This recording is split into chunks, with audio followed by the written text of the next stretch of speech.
So from real drama to, once again, made-up drama, that's what you love, isn't it, Phil? Fiction. You got your new show, your new hidden show. Yes. So what is this? Come on. It's a four-parter, BBC One, called Hidden, and it's like a political conspiracy thriller. And it's terribly complicated. No, it's but stick with it. It's good. Yeah, we watched the first one, It's and it's quite up. complicated. First episode probably going to be airing in around about October time. Yeah. Let's have a little look. Oh. What are you after? I'm a lawyer doing my best to get justice for my client. Do you know what gives you away, Gina? No lawyer uses the word justice when they're talking about their own client. I don't know what game you've got going on here, but I'm not playing with you. Mr. Quirk anticipated your reaction. He has some information that he's willing to pass on to you. Information about what? Your brother, Mark. Yeah. That's how she got you back, wasn't it? Your brother Mark. The first 5 minutes is gripping, I've got to say. And that's there's a little tease of what you and your brother got up to and why he's no longer with Yeah, us. I've got a bit of a murky past. Yeah. Which helps, otherwise we wouldn't have a series. I recognise that lady. Tekla. Yeah. Tekla Rutten. Yeah, she's Dutch, and she was in The American with George Clooney. And she's had the opportunity now to work with Clooney and me. It's a no-brainer. Are you a big Clooney fan? I am, actually, yeah. I'm a big fan of George Clooney. See, I think as many men fancy George Clooney, straight or otherwise, as women do. See, I'm not fussed on the old Clooney. I don't get that at all. Well... My agent, absolutely, she's obsessed with him. Really? She's ringing me up going, why can't you be George Clooney? Should we go back to Hidden?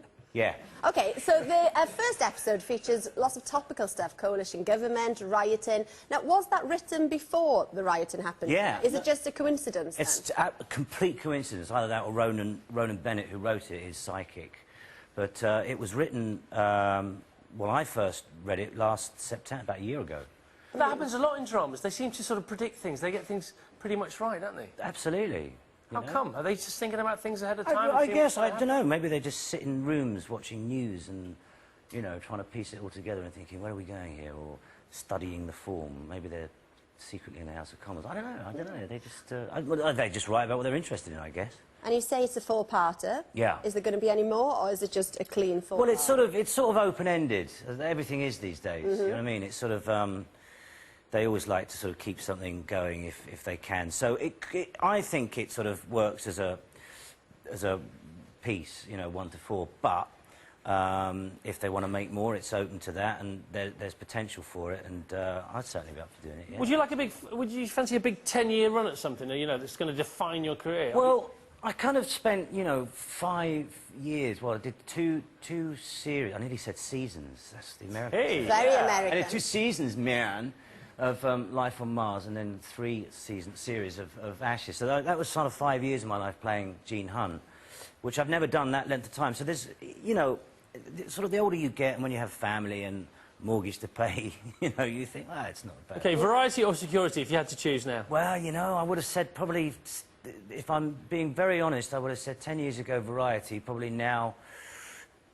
security with a bit of variety thrown in. Why not? But we have done a film as well. You were over in Hollywood doing Bellamy with Robert Pattinson. Well, it was actually Very Elstree, wasn't Hollywood at all. Oh. Yeah, they came So here. you fell for it. That's what they wanted. Alex, I don't travel. They come here. So how was Robert and Uma Thurman? Oh, they were great, yeah. The Terminator, she was known as, on set. You played Uma's I played wife. Uma's wife. No, Sorry, husband. My wife, husband. Yeah, I'm her old man in it, and yeah, I made a terrible joke with her because there was a bit where I'm sort of ill in bed and with a fever, and she's mopping my brow, and we were rehearsing it, and I said something like, "Yeah, Uma, it's not so much a case of Kill Bill, it's more Kill Phil." Very funny. No, she's not having that. Wasn't having it. You need to talk to her people about that. All right, more for Phil in a moment. Very nice. So that was Edinburgh, wasn't it? Yeah. And it's Windsor that's on. Windsor is on next Monday. Monday. By the way, this is Fiona Bruce just joined us, magically, mysteriously. How are you, Fiona? I'm fine, thanks. Okay. So you've made 3 of these. So how, first of all, did you get to go into all the palaces? You know, how did you gain access? Well, there had been conversations, to be honest, for years about gaining access. I think it was Well, several years anyway. So who was getting access before you got the job? Somebody else must have been... No, there was conversations rather with the production team about getting in and looking at the Royal Collection and their amazing artefacts and paintings and what have you. And then when it came along, fortunately, very fortunately, I was asked to do it. Yeah. So did you steal anything? Do you know, I resisted that temptation. OK, secrets that you couldn't tell us that you might. There's an Obama loo. Is What? there? In which Yes. palaces? In Buckingham Palace. When you go in... Just for him? Well, because what happened is when you go into Buckingham Palace, in the sort of the bits where the public go for garden parties and things like that, there are a lot of loos, you know, for the members of the public. And then Obama is surrounded by security men, and there weren't enough loos for men. Oh. So down the corridor where Queen Victoria and Prince Albert placed all their kind of family portraits, off at the left, there's this brand spanking modern glass marble loo, which was for the security guards of Obama during his state visit earlier this year. And so I was called the Obama loo, and it came in very handy when I was there. So you did use the Obama loo? I used the Obama loo, and I even used the room that he stayed in. Now, what soap did they have in the bathroom? Coronation Street. Do you know, I did notice. You didn't notice? I think it might be one of those squeezy jobs. Is this the myth about them having the tissue toilet paper, isn't it? They prefer that to the soft stuff. You heard about that? Oh, what, the plastic stuff? Yeah, Using like on tracing trains? paper, do you No, remember? it's definitely not like that. OK. I can faithfully report it's normal toilet paper. But from the 3 palaces, which was your favourite and why? I would say, if I was, you know, going to choose which one I would live in, if I were so lucky, Buckingham Palace. Oh, really? Buckingham Palace, well, because it's right there in the action. Central, close to the shops. Central, very handy for the shops, and massive. But you're overlooked by Millbank. Well, it wins. Massive. Yeah, how did they get planning Actually, do you know, permission for that's that? The entire government watching you. That is true. move. When you go out into their back garden, which obviously is massive, yes, it's all there. So, So you've garden partied at Buck Pal, haven't you? Yeah, I have. Yeah. Just the once. And did you use the Obama loo? I didn't know it was there. You would have done. see, yes, Mr. have inside Use the Royal Bush instead. I think they had a Bruce Forsyth loo. So Windsor, that's where the royal family consider Windsor to be their home, don't they? yeah. That's Well, that's where they go. You know, the Queen, Prince Philip. That's where they go at the weekends. Yeah. And it is much more relaxed. I mean, Buckingham Palace feels like to me, in my humble opinion, is more like an office. There's a lot of offices there, All right. and obviously they've got their the private apartments, which I didn't see, sadly. But Windsor, you know, has a much more kind of family feel to it, I think. It looked a bit cosier than the others, Windsor. Yeah, I'm not sure I'd ever say anything is cosy exactly when it's so massive. Right, you've got to love your onions, and the question the nation, we hope, is asking right now is, does anything stop you from crying when you chop your onions? We have chief choppers here, from left to right. Philip, we have Alex, we have myself, and we have Fiona. Jay, you're in charge. What are we all doing to try and stop crying? We have different ways to stop you crying. We have Philip. You are actually wearing your own goggles, aren't you? These are your onion-cutting goggles. I can't believe this. Excuse me, they were weeping. They clearly don't work. They were a Christmas present for my sister-in-law. She must love you very, very much. So the idea is that they actually stop the aroma getting to your eyes. I look like the lead singer from U2 when I'm wearing it. Yeah, actually, very cool. Phil, any tears for The you? only one Can you hear me in crying. those? What? Phil is the only one crying with the goggles on. Can I say, I have to say, Phil's onion cutting there is rather good. It's like he's done this before. OK. So, Phil, you haven't got a dog, but you've got a cat. Yeah, I've Is got she a cat. troublesome? No, not really. She did a runner a while ago. Right. She come back? I was in Mallorca at the time. That's probably why she did a runner. Missing me. find you. And she went missing for a couple of days, which was a bit worrying. And then my wife texted me to say the cat's, you know, Bonnie, she come back. So I announced it to the entire crew, and this huge applause went up from all the crew. Which was Do you do cats, Jordan? I don't train cats, Oh, that's a shame, isn't No. it? They're much harder to train, as we found out once on this programme, do you remember? We had the Cats? we had the cat agility thing. Oh, yes. Oh. OK, that was interesting, because the owners basically put them down and they ran off probably to Mallorca. Well, they are. They're just independent, aren't they? Just do their own thing. They're just selfish. All right, are you a... Were you competitive as a conker player, Phil? Yeah, I was quite, actually. We used to have these 2 big concrete down the end of the road, and we used to get sticks and quite big logs and just lob them up there. Yeah, well, you don't do that, you know You're why? not allowed to do that now, are you? No, it's not about you're not allowed to do that. Without, actually, I can't say because it's stealing one of the world champions' tips. There's a reason why you shouldn't do that, for your own chances of winning your next conker match. Yeah. It's all about the maturity of the conquer. Oh, see, now there you go, Yeah. she knows. I used to dip them in vinegar. I said that, but apparently not No, allowed. that's like a cyclist taking drugs. It's not Yeah. allowed anymore. Because it hardens them. Harsh. No, but it's the same thing. In the conker world, it's similar. It's Conquer similar. world coming. Yeah. It's as serious. OK, now, Phil, it's been a year since Ashes to Ashes. I'm going to ask something sensible.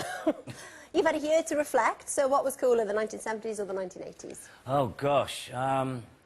Well, I suppose well, neither of them were that cool at the time, were they, really? I mean, we used to laugh at flares and things. But I think from a personal point of view, I suppose because I was much younger, I remember the 70s with more fondness. I mean, the 80s, I was sort of a teenager and miserable as, you know, dark. They were both eponymously named after David Bowie songs, of course. Now, we were thinking, well, had he had a big hit in the 90s, would there have been a third series? Was it the titling of the series that meant you couldn't do a third one? Well, I didn't.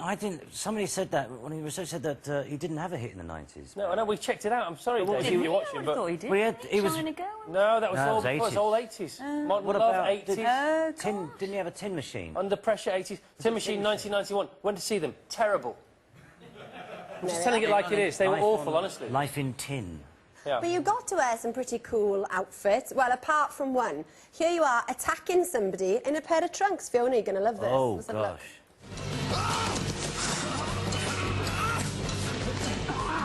What were you going to do? Jump in the canal and swim for freedom? Get off him! He's got a verruca.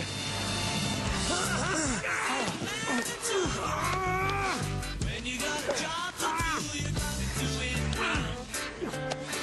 You got to give it up. Kim Trent, I'm arresting you on suspicion of armed robbery. You do not have to say anything, but it may harm your No, that's not it, is it? Where is it? You have the right to remain silent. Your neck!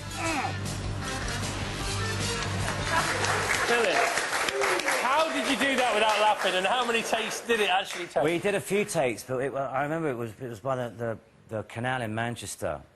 And it's the point when you start thinking, how did I end up doing this? Is this my life? Is this my job?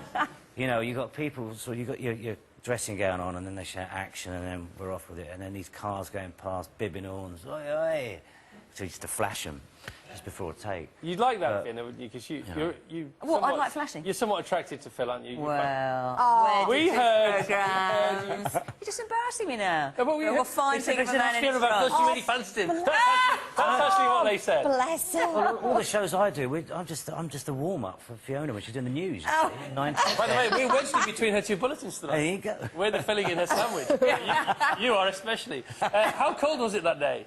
It was, what we shot it, if I remember, it was around April, so it was pretty chilly. And did you get the pick of the trunks? Because I love your trunks. I've never seen I picked the 70s trunks. wallpaper pattern trunks before. Well, I actually think I had wallpaper in my mum's kitchen, which was similar to those trunks. There was definitely there was an orange and brown vibe in the 70s. Were you secretly loving wearing those trunks? Well, what was great was then seeing it. Was what was the icing on the cake was having Live and Let Die playing over the top. When they showed us that, and with the music, and we were like, it's great, it's fantastic. And then, of course, the producer came back, so we can't use it. I was going to say, it must be difficult to clear that. Well, we didn't know if it belonged to the Bond people, or whether it was McCartney or whatever. So we were lucky enough to know somebody, it was like, you know, knew somebody who knew Stella McCartney. And basically went straight to Stella, because it was Jamie Payne, his name was director, fabulous, marvellous man. And his wife was great friends with Stella and said, look, it's a fantastic show, can they... And then she got the Have thing. a word with your dad. Straight on the phone, said, you've got to let him show it, it's fab. And he went, great, yeah, ooh. And it was like, you know, cut all that red tape out, get to the source. Yeah, exactly. Laughing. Brilliant. All right, thanks so much, Phil. Hey, I've got to say, Fiona and Phil are having the politest game of conkers in the world over there. Come on. Who's winning, Phil? She is. Oh, rubbish. You nearly smashed the conkers. I did it. I wouldn't mess with Fiona when it comes to conkers. Pretty good, huh? Listen, thanks so much for being on the programme. Thanks for being with us this evening.